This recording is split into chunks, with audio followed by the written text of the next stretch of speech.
turma, bem-vindos de volta à nossa disciplina de radioterapia. Eu sou a professora Marina e hoje nós vamos começar a nossa aula 5, iniciando então uns conceitos um pouquinho mais avançados sobre teleterapia. Bem, pessoal, então a gente tem que lembrar que a radioterapia ela foi influenciada pela descoberta dos raios-x que aconteceu em 8 de novembro de 1895. Então, desde a descoberta dos raios-x, os usos da radiação ionizante eram usados sem controle pessoal. Então, aqui a gente tem a primeira radiografia, que é a mão da Berta, da esposa do Röntgen, e a partir disso daí, não se sabiam as consequências, nem os efeitos que essa radiação podia causar no organismo. Então, posteriormente, a gente foi vendo que efeitos adversos, efeitos radiobiológicos, ou seja, causados pela radiação, que afetavam diretamente as nossas células que também estavam saudáveis, causando então inúmeros efeitos ruins, efeitos adversos no nosso organismo. Futuramente aí, a gente sabe que o uso excessivo da radiação ionizante pode levar à morte celular ou até à mutação de células. E aí é que corre o perigo.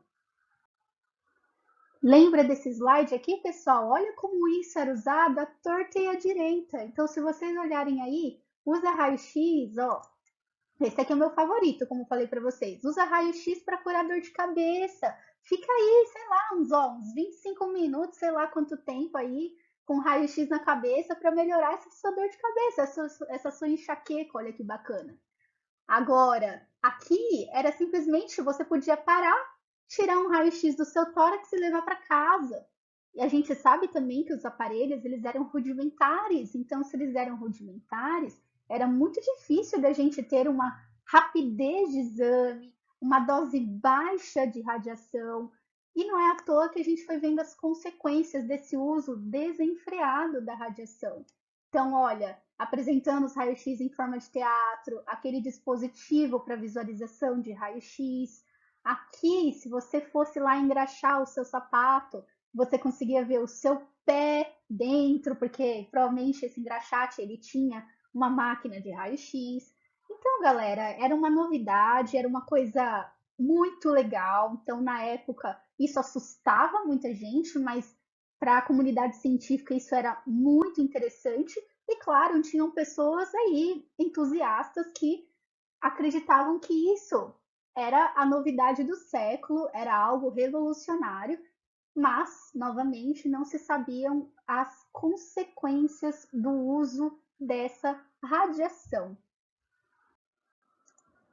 Então, galera, foi criado em 1925 a Comissão Internacional de Unidades e Medidas das Radiações, mais conhecida como ICRU. A ICRU ela foi criada em 1925 com um único objetivo, de criar uma comissão que regulamentasse o uso controlado da radiação ionizante.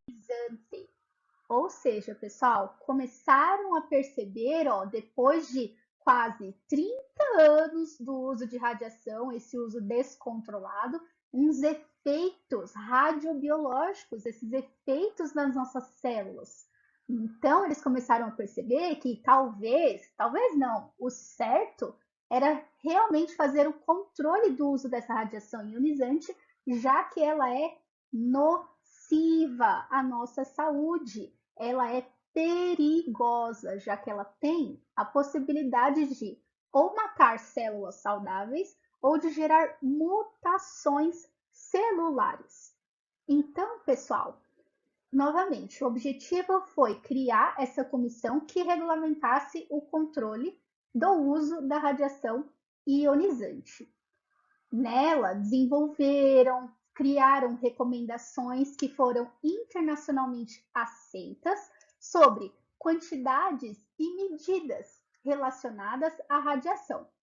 Criaram também terminologias, procedimentos de medição, alguns dados de referência para uma aplicação que fosse segura e eficiente da radiação ionizante, tanto nos diagnósticos médicos quanto para a terapia de certas doenças. Também foi visualizado o uso da radiação em forma de ciência e tecnologia e foram criadas medidas de proteção radiológica de indivíduos e alguma certa população que usufruísse das radiações ionizantes. Então, a partir desse ano, percebam a preocupação entre a comunidade do uso que antes era descontrolado da radiação ionizante. Então, isso aqui foi um marco muito, muito importante para nós da radiologia. Continuando a falar sobre a ICRU, então a ICRU criou terminologias novas, denominou, estipulou dados de doses de radiação ionizante seguras, e assim como as outras coisas que eu já mencionei no slide passado, a ICRU ela denominou umas novas terminologias para o uso da radiação ionizante como terapia de doenças, ou seja, para a radioterapia. Então, observem aqui, coloquei todas as novas nomenclaturas que vamos aprender, que utilizamos até hoje na radioterapia. A primeira delas é conhecida como GTV, ou seja, é o volume tumoral. Ele é definido como a massa palpável ou extensão visível do crescimento tumoral. Esse volume, ele corresponde à parte da doença onde existe a maior concentração de células malignas. Pensa aí na sua cabeça que é como se o tumor fosse uma bolinha. Então, se ele é uma bolinha de tênis, toda aquela bolinha de tênis é o volume tumoral. É onde nós conseguimos palpar, ele é visível para a gente. Agora, o CTV é denominado volume tumoral clínico e é definido como volume de tecido que contém o GTV mais a margem clínica, ou seja, é a massa tumoral visível mais a doença maligna microscópica subclínica. Como assim, Pro? Então você não tem aquela sua bolinha de tênis? Mas vamos pensar assim: o tumor ele cresce em um determinado tecido, correto? Se ele cresce nesse determinado tecido, o que nós conseguimos ver, eu vou chamar de tumor. Mas a gente sabe que num nível microscópico, ou seja, num nível subclínico, a gente não consegue ver aquelas outras células que também estão acometidas, que estão em volta daquela massa visível. Em volta daquela massa visível, a gente pode imaginar como uma região em que a doença, em que o tumor, ele pode se disseminar, ou seja, ele pode se espalhar para outros tecidos. Lembrando também que em volta desse tumor, nós temos os famosos linfonodos, os linfonodos regionais. Os linfonodos, eles, muito perto dos tumores, são muito perigosos, porque a partir da cadeia linfática, dos linfonodos, que as células tumorais se espalham para outras regiões do corpo, e assim chamamos de metástase. Este evento é chamado de metástase. Portanto, o volume tumoral clínico é um pouquinho a mais do que o GTV, sendo que a gente tem que lembrar que em volta desse tumor, ou seja, em volta desse tumor visível, há aquelas células tumorais que eu não consigo enxergar, mas eu sei que elas existem, E por isso eu preciso incluir esse CTV, esse volume de tecido, no nosso tratamento, porque ali eu sei que é uma região que esse tumor visível pode se disseminar para outras partes do corpo. O próximo é o PTV, chamado de volume de planejamento do alvo. Agora ele é o CTV mais margens de erros. Como assim? A bolinha de tênis, ela não é um tecido vivo. Quando a gente fala dos nossos organismos, os nossos tecidos, eles são vivos, eles possuem movimentos, eles possuem tamanhos diferentes. Então, a gente precisa levar em conta todas essas características para acrescentar no nosso volume de tratamento. Então, nós levamos em conta os movimentos do tecido acometido pela doença, por exemplo, os movimentos respiratórios. Então, não tem como você ficar parado totalmente por 10 minutos sem respirar. Consegue? Não conseguimos. Então, é normal que exista essa movimentação destes órgãos.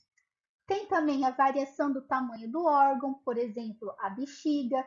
Então, você tomou muita água hoje, a sua bexiga vai estar bem cheia, bem expandida. Agora, você esvaziou a bexiga, foi no banheiro, o tamanho dela diminui. Então, a gente tem que lembrar que esse órgão possui uma variação de tamanho, dependendo do que, se você tomou água ou se você não tomou água. E tem variações também características do feixe de radiação. Então, depende do tamanho desse feixe, depende das angulações desse feixe e do método de tratamento que estaremos utilizando. Temos também mais 4 terminologias determinadas pela ICRU que usamos na radioterapia. Vamos ver cada uma delas? Então, a primeira é o volume tratado. O volume tratado é o volume que recebeu a dose prescrita pelo radioterapeuta, pelo médico, como sendo apropriada para alcançar a dose de tratamento. Então, é o médico que determina esta dose. Já o volume irradiado é o volume de tecido que recebeu uma dose significativa em relação à tolerância dos tecidos normais. OAR são chamados de órgãos de risco. Eles são delimitados e incluídos no planejamento do tratamento. Quem são os órgãos de risco? São aqueles órgãos que estão localizados próximos à região tumoral, que são sensíveis à radiação. Vou dar um exemplo. Num tratamento de câncer de estômago, por exemplo. Galera, ali é região abdominal. Nós temos vários órgãos próximos ao estômago que têm que ser incluídos no planejamento de tratamento para que a gente evite uma dosagem, uma superdosagem nesses tecidos que estão saudáveis. Então, por exemplo, pulmão, pâncreas, intestino, fígado, todos esses órgãos estão ali próximos, o rim. Então, quando eu estou no meu software, quando o médico está fazendo a dose que ele vai prescrever, ele vai incluir esses órgãos de risco no planejamento. Incluindo esses órgãos, ele consegue evitar doses muito elevadas ou quase nenhuma dose, ou basicamente nenhuma mesmo, que atinja esses órgãos que estão próximos à região que irá ser tratada. E por último, temos o PORV, que é o volume de planejamento do órgão de risco.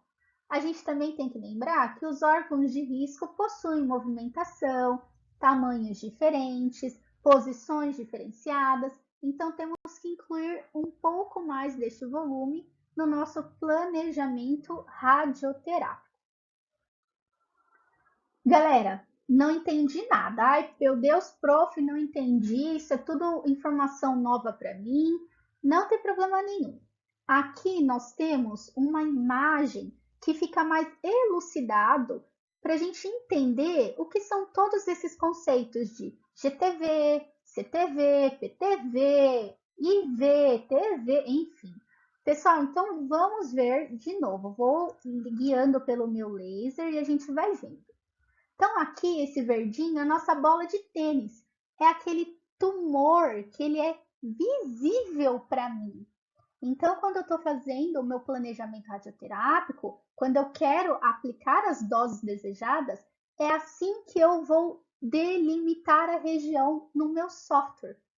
Então, a gente segue aquelas normas estabelecidas pela ICRU, que vão definir todas essas regras, para a gente delimitar os tumores que vão receber as doses de radiação, e de modo que os resultados sejam satisfatórios e que depois a gente pode comparar esses resultados. Então, olha o GTV, que é como se fosse a nossa bola de tênis visível, nosso tumor visível, palpável, que a gente consegue identificar. Mas a gente sabe que microscopicamente ele tem uma região próxima a ele que ele pode se disseminar. Então, esse daqui é chamado de volume clínico do alvo ou volume tumoral clínico. Então, no meu software, eu vou delimitá-lo. Percebam que ele inclui o GTV. E temos também o nosso PTV, que é o volume de planejamento do alvo. Então, a gente sabe que o PTV inclui o CTV, o GTV, porque toda essa região ela pode se movimentar, ela pode variar de tamanho, tem as características do feixe também. Então vamos pensar, o seu órgão ele fica quietinho lá dentro do corpo? Não fica, pessoal. Lembra que ele tem movimentação. Então o PTV ele inclui toda essa possível movimentação que o nosso tumor pode realizar, ou dependendo do tamanho dele, ou dependendo do feixe de radiação, por exemplo. Agora, o volume tratado pode ser conhecido como TV, então do inglês. Então a gente tem que lembrar também que o volume tratado ele vai incluir o PTV, o CTV, o GTV, todos esses outros. E o IV, que é o nosso volume irradiado, que vai incluir todos esses outros que falamos anteriormente. Tira uma foto, desenha no seu caderno, porque isso aqui vai ajudar muito vocês a entenderem o que significa cada um, e é assim que a gente delimita no software. E aqui do lado, pessoal, está representando quem? Um órgão de risco. Então pensa que aqui é uma região, é a região que eu vou tratar. Eu vou tratar o rim direito. Putz, o que tem do lado ali do rim direito? Opa, tem o nosso fígado gigantão. Então nós temos um órgão de risco próximo a ele. Então a gente tem que contar, delimitar essa margem, delimitar o órgão de risco e também a área em que ele pode se movimentar ou variar dependendo do seu tamanho. Então, o nosso PORV. Galera, isso daqui é super importante para quando a gente for na radioterapia verificar como o paciente vai ser posicionado, o melhor acessório que ele vai utilizar, as doses que serão prescritas, os órgãos que serão poupados. Então, a radioterapia ela tem que dar, ou seja, mandar uma dose que seja efetiva, uma dose de radiação efetiva no tecido tumoral, sendo que ela preserva as estruturas sadias que estão localizadas em volta dela. E aí, pessoal, a gente tem que lembrar que então começaram a utilizar a radiação para tratamento, principalmente dos tumores. Só que eles perceberam o quê? Que a radiação, ela alcançava os tumores superficiais. Só que, galera, tinha tumores muito profundos e que a radiação não era tão eficaz assim. Então, com essa finalidade, com esse objetivo de conseguir tratar tumores com profundidades diferentes e com eficácia, Foi aí que começaram a desenvolver os aceleradores lineares. Isso foi na década de 40. Porém, só na década de 60 é que começaram a ser comercializados. E a partir daí, este equipamento, o acelerador linear, ele produz radiações tanto em elétrons como feixe de fótons e ela consegue tratar tumores tanto superficiais quanto tumores profundos. Essa imagem eu deixei aqui para vocês para a gente ver o corpo de um acelerador linear. Então temos o stand, que é a estativa que segura todo esse equipamento. O gantry, ali nós temos várias funcionalidades, vários botões, ele também gira em torno do eixo do paciente. E temos o colimador, que é ali por onde vai sair o nosso feixe de radiação. Deixei aqui para vocês um link, quem tiver curiosidade de ler um pouquinho mais sobre os aceleradores lineares, tem este TCC, mas por curiosidade, para vocês verem quão detalhado é um acelerador linear. Bem, pessoal, os aceleradores lineares, ou conhecidos como LINACs, são os equipamentos mais modernos que nós temos hoje para tratamento de tumores. Como é que ele funciona, resumindo? Então, eles vão utilizar micro-ondas com uma frequência aproximadamente de 3 GHz para acelerar os elétrons que vão atingir uma energia cinética de 4 MeV ou de 25 MeV em um tubo linear. Esses elétrons que eles estão acelerados, eles podem fazer o quê? Ou eles vão se transformar em feixes de elétrons de alta energia para tratar tumores superficiais, ou eles vão atingir um alvo. E no momento em que eles atingem o alvo, eles são freados bruscamente e gerarão feixes de fótons, o famoso raio-x de freamento para tratar tumores profundos. Então, vou pegar o meu laser aqui. Então, a gente vai resumir um pouquinho desse funcionamento. Aqui nós temos vários componentes, já já vamos falar de cada um, mas basicamente essas micro-ondas serão geradas aqui no magnetron, na klystron, que irão acelerar os elétrons que estão aqui no canhão eletrônico ou no canhão de elétrons, que serão acelerados, eles vão ganhar essa energia cinética e aqui no meu cabeçote eles vão sofrer um desvio.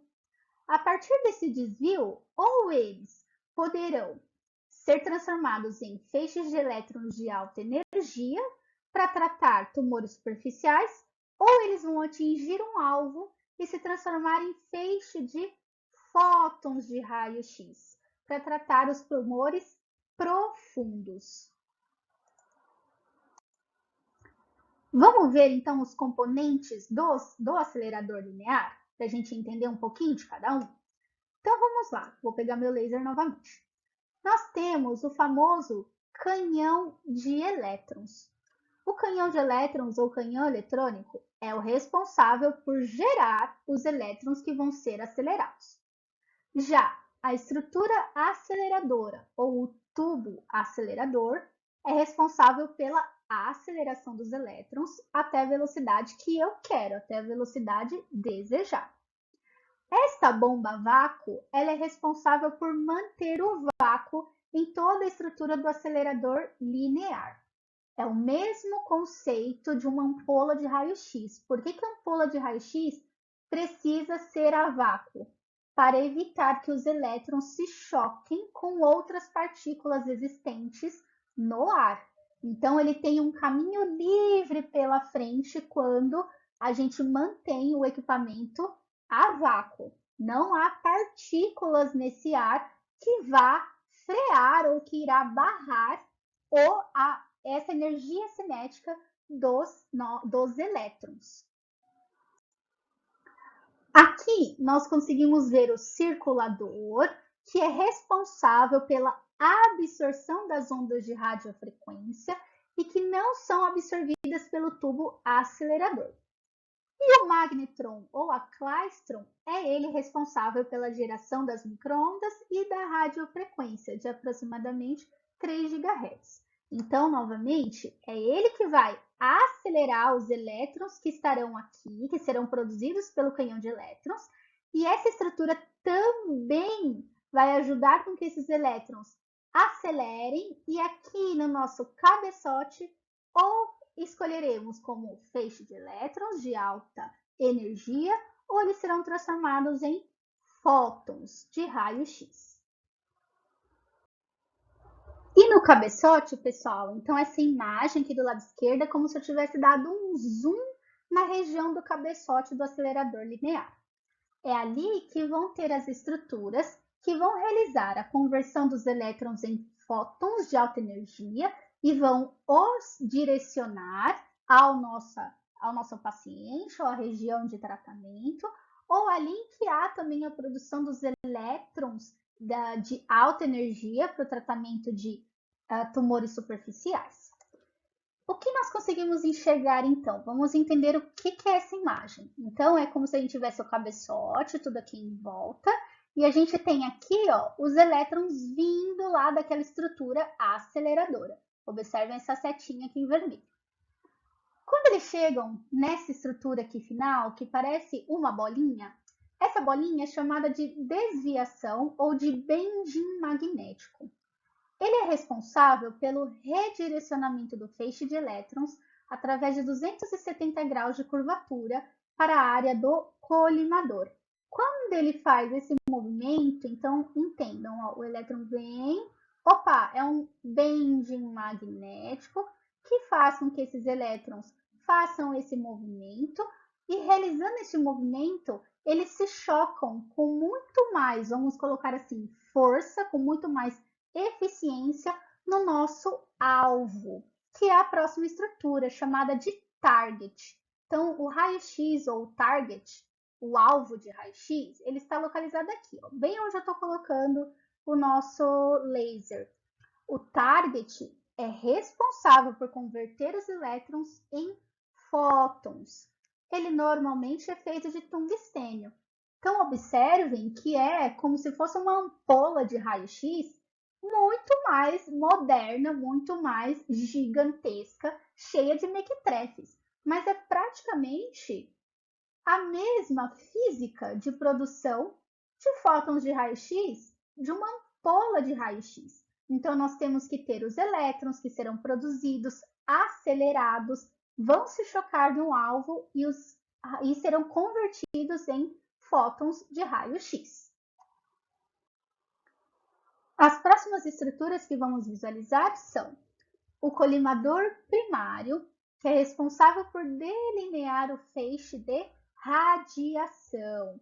Ou seja, eles impedem a passagem dos raios-x para fora, para várias localidades. Eles vão direcionar o raio-x para a região que a gente quer. O que a gente sabe?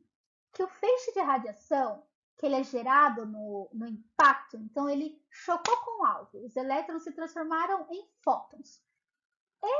Esses fótons produzidos, esse feixe de radiação produzido, ele não tem um formato específico. Então, a gente precisa delinear. Então, quem é que vai delinear? Serão esses colimadores primários.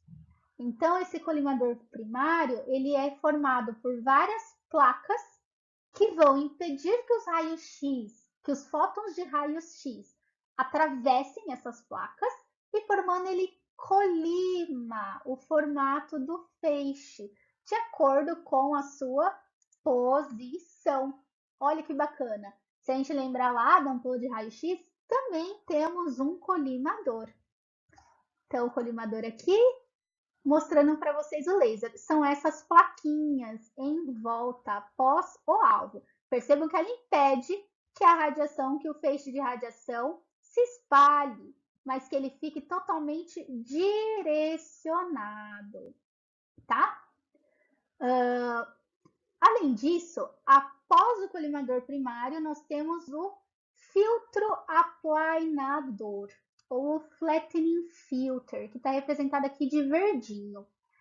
Ele está representado assim porque ele tem esse formato de cone. É isso mesmo. O feixe de radiação que vai ser produzido, ele não é uniforme. Sendo assim, ele precisa ser o quê? Igualado. para que esse feixe fique conformado e tenha um perfil plano.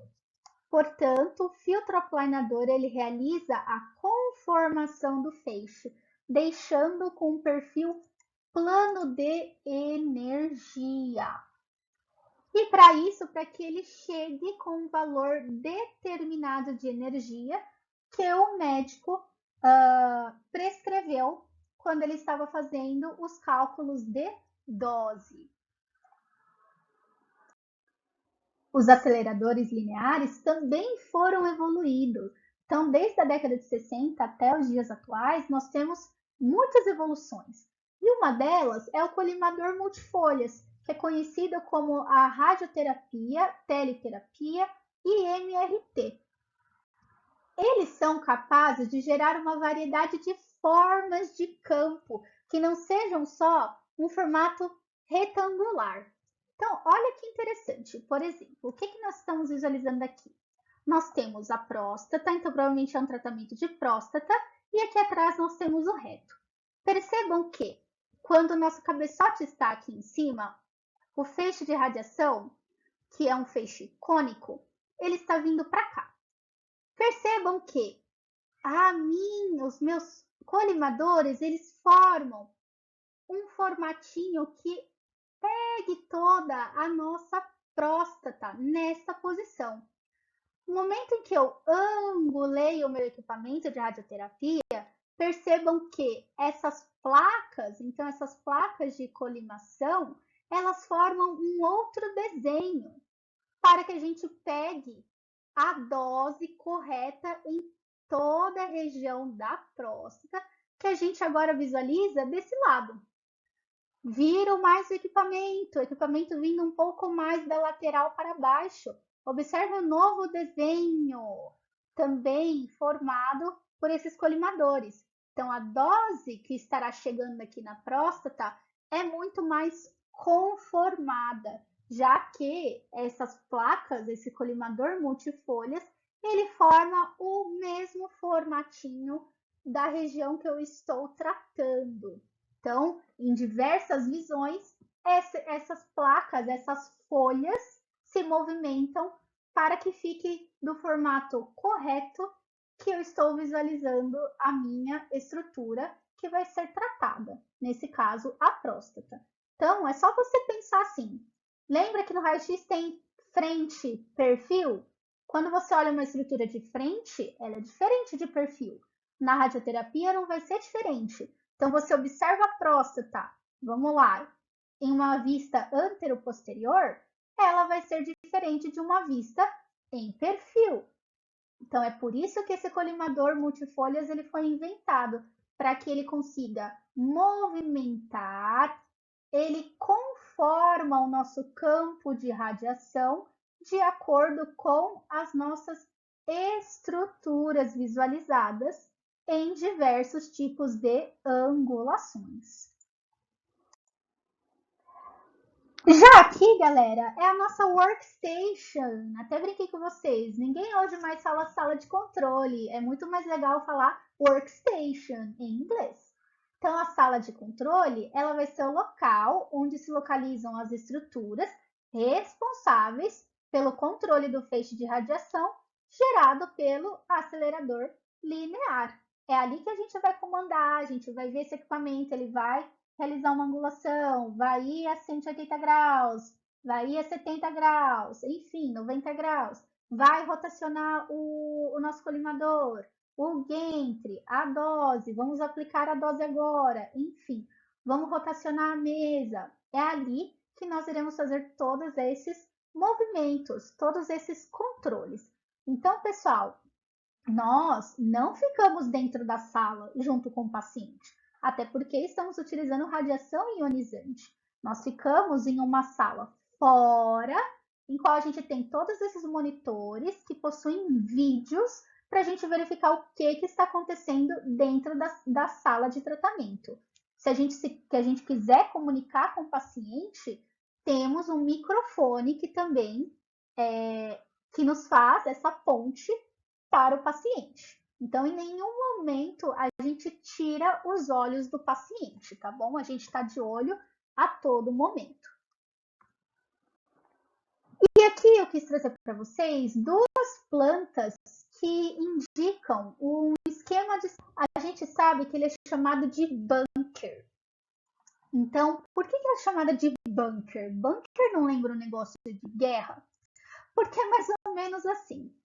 É nesse local onde se localizam todas as estruturas responsáveis pela produção dos feixes de radiação, o monitoramento do nosso paciente, a conformação do feixe, que é realizado pelo próprio acelerador linear. Então, para que a gente evite que a radiação ela se propague além dos limites dessa sala de tratamento, as paredes do nosso bunker elas precisam ser compostas por concreto maciço. Ué, mas por que não usa chumbo? Porque chumbo é muito caro e o concreto é mais barato. Porém, como é concreto, as nossas paredes da sala de tratamento de radioterapia precisam ser muito espessas. Então, a espessura dessas paredes ela tem que ser projetada por um físico, geralmente um físico médico especializado em radioproteção, que vai se basear nas energias que esse acelerador linear produz. Então, vamos pensar. Quanto maior a energia do feixe, maior poder de penetração. Então, se é o maior poder de penetração, melhor eu preciso fazer uma blindagem. Então, as nossas paredes de concreto precisam ser espessas. É interessante que a radioterapia, um setor de radioterapia, seja feito no andar térreo. Então, por quê? A gente vai fazer uma sala que, enfim, vão ter paredes muito pesadas, o equipamento é muito pesado, mas se caso for, se isso for planejado, se esse setor for planejado em um piso superior, ele também deve ter as mesmas restrições e os mesmos tipos de blindagem. Portanto, é interessante que sempre isso, que um setor de radioterapia seja realizado ou em pisos inferiores ou pelo menos no térreo. Então, pessoal, resumindo uma sala de tratamento, nós temos o que? O acelerador linear, essa imagem aqui do lado esquerdo, com todos os equipamentos, enfim, os componentes. E aqui do lado esquerdo, o nosso paciente, que será posicionado de forma adequada para o tratamento dele. Nessa imagem, nós temos exemplos de um tratamento de cabeça e pescoço. Então, como é que funciona um esquema de tratamento, né? Um fluxo de tratamento? Nós temos, então, o paciente ele primeiro chega ao setor e aí ele vai colocar uma roupa adequada, dependendo do serviço, ou às vezes ele usa a própria roupinha dele. Então, ele é conduzido à sala de tratamento, posicionado na mesa de tratamento e ali a gente vai explicar como vai funcionar a sessão dele. Ela dura aproximadamente 15 minutinhos. Pode ser que ela ultrapasse um pouco mais, pode ser que ela seja um pouco mais rápida. A partir daí, nós, os técnicos, nós vamos apagar as luzes da sala e com o auxílio desses lasers que vocês conseguem ver, que estão localizados na sala, a gente vai conseguir posicionar o paciente corretamente a partir das marcações que fizemos no planejamento, para que ele fique de forma adequada para receber as doses prescritas. A partir daí é feito o que nós chamamos de check-film. Então aqui na imagem, tá vendo ali a imagem portal? É como se fosse um raio-x para a gente verificar se a área correta está posicionada, na verdade, se a área de tratamento está sendo posicionada corretamente e que vai receber as radiações ionizantes. Um médico também vai comparecer neste momento com o paciente, vai ver toda essa movimentação, vai verificar o filme e aprovar se o posicionamento está adequado para que a gente aplique, então, as radiações ionizantes. A partir daí, o paciente fica os 15 minutinhos, se é aplicado as doses necessárias, e o paciente retorna no outro dia para fazer mais uma nova aplicação. Os pacientes, pessoal, de radioterapia, a gente acaba conhecendo a vida deles, porque a gente vai ficar convivendo com eles não somente um dia, não é um raio-x que fez hoje e pronto, acabou. Ele vai praticamente 2 semanas, 1 mês, dependendo do tratamento dele, todos os dias no horário que foi combinado. Então, é 8 horas da manhã, o paciente vai estar lá 8 horas da manhã. Então, acaba que a gente tem um contato direto, um contato muito bacana com os pacientes. Então, pessoal, para que a gente faça essa radioterapia adequada, primeiramente, a gente precisa simular a radioterapia. Então, o que é um simulador de radioterapia? Aqui nessa imagem é um simulador convencional. Ele é um gerador de raio-x que ele foi projetado para simular o feixe de tratamento de um acelerador linear, em termos de tamanho e direção, mas não de energia. Pessoal, então nesse momento não tem radiação de alta energia para tratamento, é somente uma simulação do feixe de tratamento. Então, será que a gente vai fazer o posicionamento AP, então antero-posterior? Vamos movimentar o gantry para perfil? Para, enfim, póstero anterior? Tudo isso a gente vai verificar na simulação. Então, a gente sabe, olha, que um simulador convencional, ele parece igualzinho uma sala de tratamento radioterápico, não parece? Ó? Tem o mesmo estilo, a mesma mobilidade, tem que ter a precisão de um acelerador linear, e ele tem que produzir as imagens de radiografia da área de tratamento com, enfim, com uma qualidade muito grande, para que a gente faça um planejamento adequado. Então, por que existe essa necessidade de simuladores? Elas começaram a aparecer quando começaram a desenvolver o acelerador linear. Porque o acelerador linear, pessoal, ele consegue produzir feixes de raio-x de doses altas e que alcançam profundidades maiores. Então, o simulador ele serve para quê? Para a gente verificar as áreas que estão mais propensas a receber a dose radioterápica, a dose de terapia, e também verificar as áreas que são mais sensíveis à radiação, para que a gente evite os efeitos adversos, para que a gente deixe os nossos órgãos adjacentes sadios. Então, isso a gente evita os efeitos a longo prazo, os efeitos radiobiológicos que a gente não quer num tratamento radioterápico. Então, na radioterapia, o objetivo é tratar o tumor, mas manter os tecidos próximos sadios. Não adianta nada eu tratar um tumor e matar células sadias, células saudáveis de tecidos saudáveis. Beleza? Atualmente, nós utilizamos o simulador CT, um simulador com tomografia computadorizada. A diferença, olhem só, ele possui um gantry maior que uma tomografia convencional, ou seja, a abertura aqui do nosso gantry ela é maior.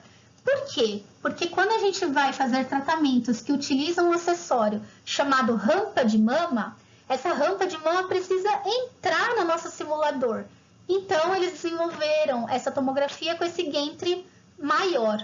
A gente vai ver a rampa de mama na próxima aula, tá bom? Então, o que é essa rampa de mama, tá? Com a tomografia computadorizada, a gente consegue verificar o posicionamento correto do paciente, a região que vai ser tratada, a gente consegue mobilizar o paciente com os acessórios que também vão ser utilizados, e aí a gente garante o que nós chamamos de reprodutibilidade durante todo o tratamento radioterápico, pois a tomografia ela fornece imagens de alta qualidade, reproduz imagens 3D precisas do volume que nós iremos irradiar. Percebam que a mesa também é diferenciada. Essa mesa ela é plana, ela é uma mesa reta, semelhante à usada na sala de tratamento da radioterapia. Então, é uma imitação da sala de tratamento da radioterapia para a gente primeiro simular o tratamento e aí a gente vai aplicar as doses altas no nosso paciente. Só depois da simulação, hein? galera, a aula de hoje foi bem longa, uma aula com bastante conteúdo. Pode assistir quantas vezes vocês quiserem, tirem dúvidas comigo, mas deixei mais uma atividade para vocês. Então, olha ali, nós temos duas imagens aqui e eu pergunto para vocês o seguinte: quais são os componentes de um acelerador linear? Identifique-os nas imagens abaixo e descreva a função de cada um deles. Então, eu tampei ali, ó, número 1, 2, 3, 4, 5, 6, 7, 8 componentes para vocês nomearem e disserem o que cada um faz, qual que é a função de cada um deles. Mandem para o meu e-mail, tá bom?